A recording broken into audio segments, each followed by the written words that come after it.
Restoration will provide peace. Restoration will provide peace. Peace. How do we have peace in the midst of chaos?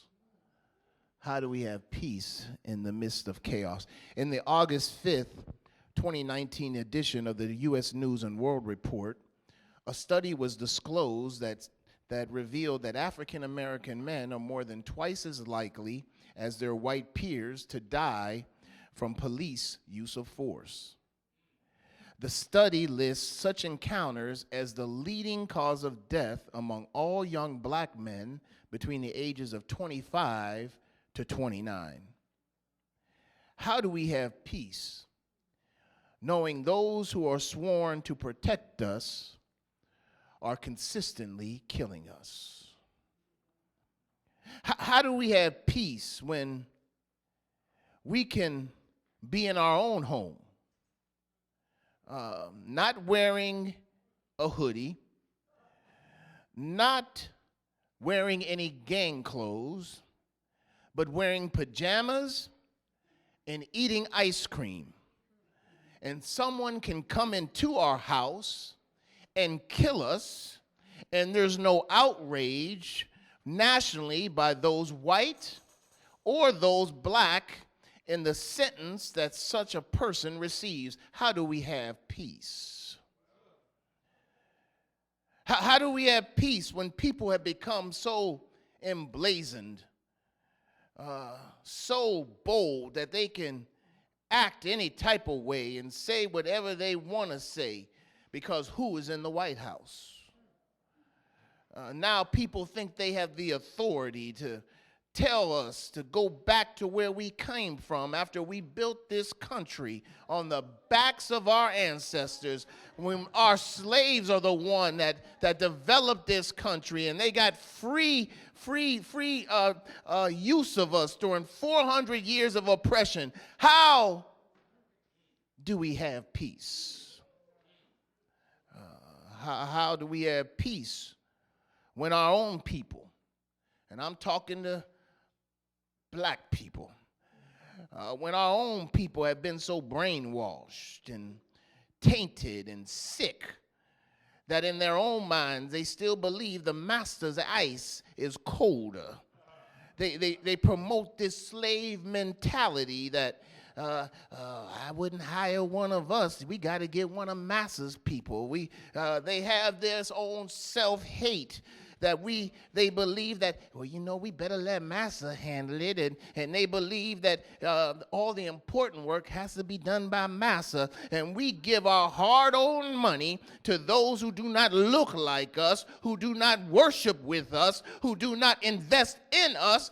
And you ask me, how is we as a people do we have peace?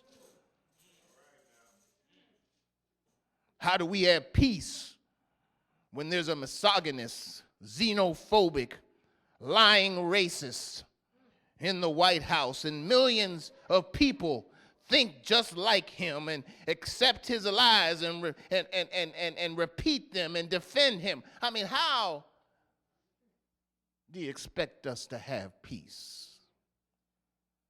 How do we have peace when we're told that the economy is booming, but we look at our own bank account and we only one paycheck away from being homeless? I mean, how do we have peace? How do we have peace when our health insurance, the deductible is so high that if we feel a pain here or we feel a pain there, and we know this feeling is caused by something, but we're afraid because we can't afford to go see the doctor. How do you have peace? How do we have peace when we are tired and lonely? Don't want to spend another night clutching on my pillow, but it seems like those who are available are either trifling, gay, or married. I mean, how How do we have peace? How do we have peace when the mistakes of our past seem to be bubbling up in our present? Can I get that position? And can I pass that background check? And can I reach the next level up here because of something that happened back there? And then how do you expect us to live with peace? How do we have peace when the ones we loved, cared about, relied on have gone on to glory? When we thought that child, that our spouse, that our friend would be there in our old times, when we're feeble and when we needed someone and now they're gone. And now we fear being alone and living the rest of our life by ourselves. How do we have peace? Have I gotten to your pew yet?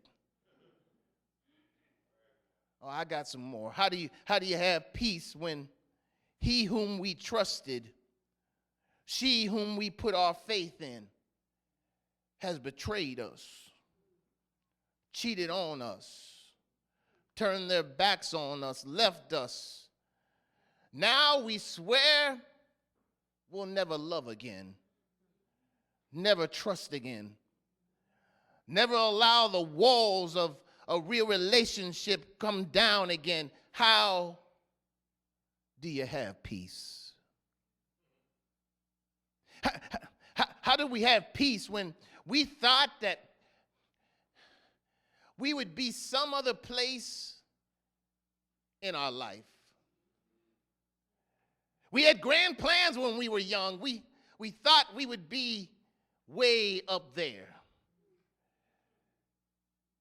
But look, we've fallen short of our financial goals, fallen short of our social status, fallen short of our dreams and aspirations, and what we knew we would achieve when we were young seems so far away now that we're old. And you see, regrets can destroy our peace. How do we have peace when we go to church faithfully, when we volunteer, we tithe, but it seems like the wicked seems to always be rewarded? The cheap in the church always seem to get blessed. The troublemakers in church always seem to get a position. How do we have peace when we're tired of church people and tired of hearing ministers and tired of the ways of the church when the ways of the world seem to have it going on? I mean, how do you have peace? You know, a life without peace can be a life of hell. When we have no peace, we toss and turn at night. When we have no peace, we become hopeless, and then hopeless leads to resentfulness, and resentfulness leads to anger, and anger leads to depression, and depression can lead to the hardening of the heart. And when our hearts are hard, we do not love. And where there is no love, we start asking ourselves, what's the point of it all? Oh, Lord, just take my life because I feel no love.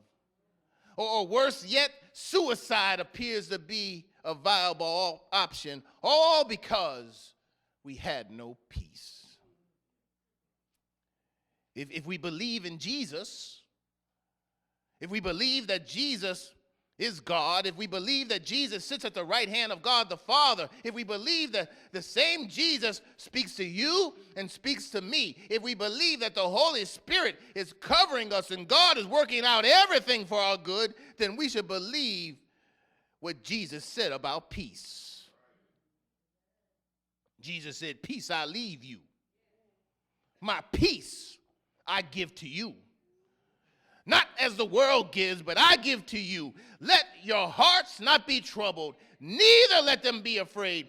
Jesus wants us all to have the gift of peace. Peace is a gift. It's freely given. Jesus gives it to us. We just need to ask. And if we want it, we only need to believe in him and rest on his promise that he will give us peace. But maybe that right there is the issue. Right there is the conundrum. Right there is the problem. I don't care how long you may have been in church. It matters not what your position is in the church. It matters not whether you on the steward board or the trustee board, or you in the missionary society, or you in the lay organization. I don't care whether your parents were in the church or your grandparents who they may have been in the church. There are far too many people in the church who do not believe in Jesus. I said it. We got too many people up in the church who don't really believe in Jesus. See, if we believed in Jesus, we would trust that we would trust in Jesus no matter what is going on in our lives. I mean, if we really believed, don't clap yet now. If we really believed in Jesus, we would obey Jesus despite the way things looked.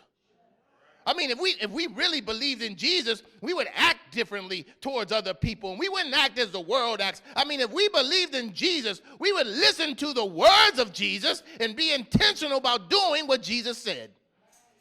In Matthew 28, Jesus said, "Go therefore and make disciples of all nations, baptizing them in the name of the Father and of the Son and of the Holy Spirit, and teach them to obey everything I have commanded you." But y'all don't really believe in Jesus. Y'all don't believe in Jesus because Sunday after Sunday, week after week, do we make any effort to bring others to the foot of the cross? Y'all don't really believe in Jesus. Y'all don't believe in Jesus. Jesus, he supported his church.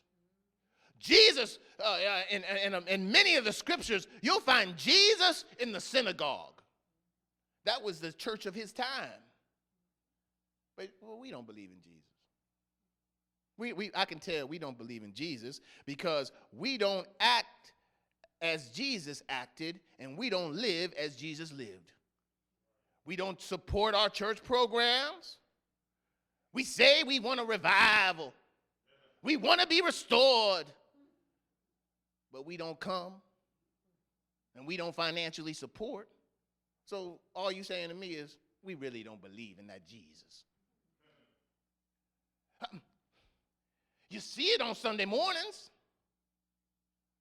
Those who refuse, who intentionally and deliberately hear about it Sunday after Sunday and refuse to give God one dime out of $1. Y'all don't really believe in Jesus. Y'all just faking it. We don't believe in Jesus. I could see it because look on this side of the church.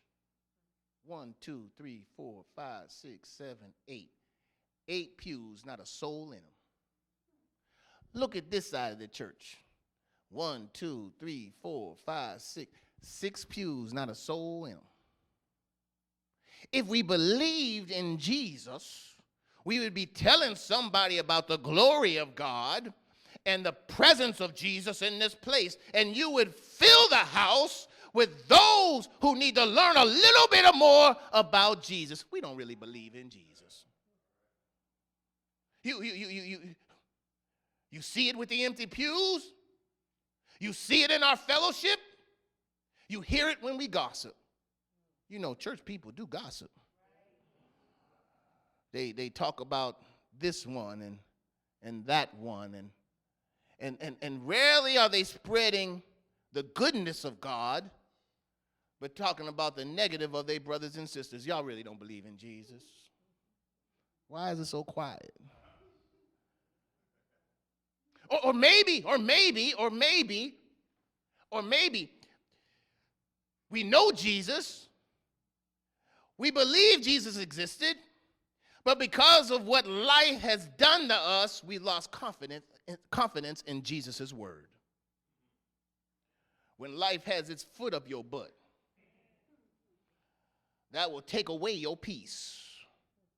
When all the news we receive is bad news, it can drain us from our peace. When our house is nothing but confusion, it can take away our peace. When our relationship is nothing but drama, it can kill us of our peace. When our job is a place of chaos, it voids us of our peace. When our bodies are broken and our minds are tired, it just doesn't seem like we can come up from air that we ever have any peace. Pastor, how do you expect us to have peace with all this stuff going on in our life? I expect it, and you should expect to have peace too, because Jesus said so, and if Jesus said so, it must be true. He ain't never lied. So just so we are on the same footing, can I tell you, peace is not an outwardly established thing. Peace is inwardly developed. Oh, you missed that. Peace is not outwardly established. Peace is inwardly developed. Nothing on the outside has been created to bring you or to bring me peace. The outside, the world, is controlled by Satan. The things of this world are intended to bring confusion and depression and death. The devil is a liar. Satan came to kill, steal, and destroy. And those who put their hopes on things external, when they attain them, they will find themselves emotionally short, because nothing on the outside was ever intended to bring anybody peace. I can prove it. That is why so many in the world jump out of the window. That's why those who obtain power and success, as the world describes it, kill themselves. That is why those who only want money and then they get their money, you find them hanging themselves in their bedroom. That's why those who desire fame and fortune, they can be found shooting up and sniffing and smoking until they need to go to rehab. I'm here to tell you, if you depend on things of this world to bring you peace, you will eventually end up angry and feeling foolish. No peace can come from the outside. Peace is created on the inside. Greater is he that is in you than he that is in the world. There is nothing in the world that can bring you peace. So how do you have inward peace in the midst of external drama? That's a question that we're going to wrestle with this morning. How do you have eternal peace when all around you is nothing but mess? I ask you and I invite you to turn to Psalm 37. See, Psalm 37 was authored by King David. And David, the psalmist, knew a little bit about external drama and inward peace. You see, his mentor, King Saul, tried to kill him. His best friend, Absalom, died too soon. David himself was a murderer and an adulterer. And when he lived as the world lived, he moved away from inward peace and lived in outward hell. His children hated him and did not respect him. He was taken down from his kingly throne, and his political rivals threw stones at him. Still, in the end, he had a heart like God, which means our God is a God of second chances, and our God is a God of restoration, and our God is one who will pick you up and never keep you down, and you can have peace no matter how far we have fallen, and I can prove it by just looking at the life of David. David was able to write Psalms 37 because David knew something about peace, how to obtain it, and how to maintain it. Peace that passes all understanding. So how do you have peace, internal peace, in the midst of external drama, well, the first thing you got to do is don't you worry about them. That's the first thing. Don't you worry about them. Don't you, somebody should have clapped right there. You missed it. Don't you worry about them. The first two verses of Psalm 37, it says, do not fret because of the wicked, and do not be envious of wrongdoers, for they will soon fade like the grass and wither like the green herb. I like, some of y'all got excited when you heard the word herb, but calm down. Y'all know what I'm talking about. Well, those who don't know, they'll explain to you on the way home. I like how Eugene Peterson says it in the Message Bible. He says, don't bother your head with braggarts or wish you could succeed like the wicked. In no time, they'll shrivel up like grass clippings. There goes that word again. And like out and wither like the cut of flowers in the sun. Or maybe you need the Paul Martin translation. Mind your business. Don't you worry about them. Don't worry about them. Don't spend our time worrying about what they got that we don't got. Don't spend precious time thinking about how they got over or how they got ahead. Don't wish that we were in their place or be envious of what they got. Don't concern ourselves with how they look and how they don't rack your brain about how they got what they're carrying or how they driving what they're driving. Do not allow ourselves to be affected by how they made it or who they slept with to get ahead or how they are doing.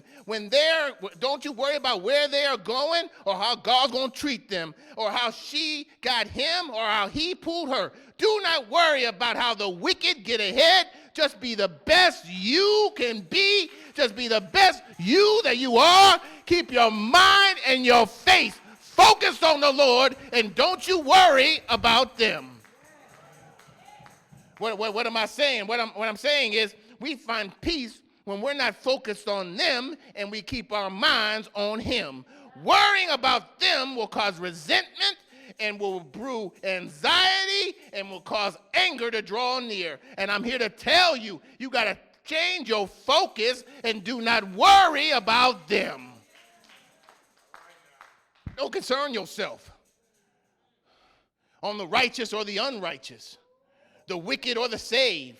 Don't spend your time worrying about how they got ahead or what God is going to do to them. Mind your business and care less about the wicked.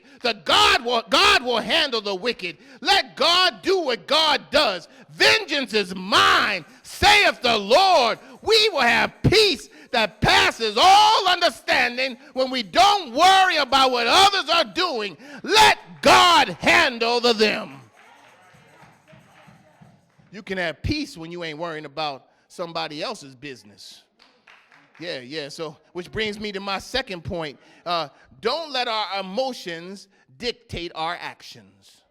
It's right there. It's right there in Psalms 37. Go to the 8th and 9th verse. Psalm 37 says, refrain from anger and forsake wrath. Do not fret. It only leads to evil.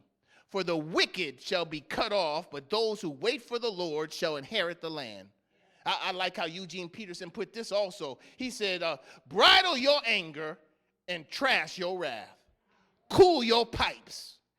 It only makes things worse.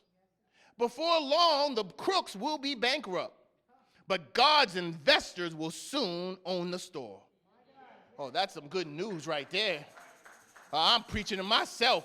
Do not let anger and the wrath and payback drive us to where we're going.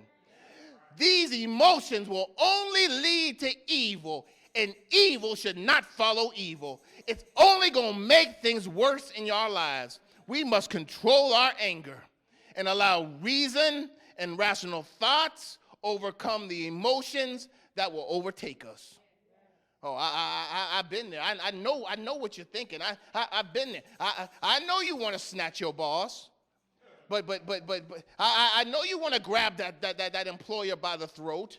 I know you don't care for how that person spoke to you at work. But if you do that, you will be unemployed and probably catch a case. You can't let your emotions control your actions. I know you want to curse her out. I know you want to tell him off. But once it is out there, you can't take back your words. And words linger longer than any action that may pass. So just control your actions. I know you got a plan to get them back. I know you're ready to put it in full effect, but don't allow evil to do for evil. The devil then has you in his trap. The devil is a liar. Do not allow him to allow you to go after evil to do evil. Don't do it. Don't allow our actions be determined by our emotions. See, I've learned God is working on me, and God is speaking to me in this passage right here. It is better to hold our tongue and put our hands behind our back and let God fight our battles. Oh, yeah, every morning I get up and I say, avenge me of my adversary. I take back my family. I take back my marriage. I take back my church. Oh, devil, you have no place here. Get out of here. Get behind me, Satan. And while God is fighting our battles, I can sit back and watch in peace. I can watch in peace. You know, I've learned that because I can't hold my mouth, you know, I got to go alone and I go find a secret place. And because, you know, I got a tendency to talk with my hands, I got to hold them behind my back and go to some place where I can hold and fold them and pray to God. And when I get to that place, I got to recite to myself. I say, I got something for you, devil. I start citing Psalms 35. You know Psalms 35? Contend for me, my Lord and my God. Fight for me. Fight against those who fight against me. Take up shield and armor and come to my aid. May their path be dark and slippery, with the angel of the Lord pursuing them. Since they hid their net from me without cause, and without cause dug a pit for me, may ruin overtake them by surprise, and may the net that they hid entangle them. May they fall into the pit of their ruin. And say, I hold on to my emotions, and I let God fight for me, and watch God do the work for me. God takes a hold of them, and when God starts to address them, you just can sit back and watch and be happy, because karma has a way. What goes around comes around. And so there is no better vindication than the word of the Lord. Do not fret. It only leads to evil. The wicked will be cut off, but those who wait on the Lord shall inherit the land. Yes, that's some good news right there. That's some good news. I preach to myself, Price. Preach, Price. I'm doing the best I can.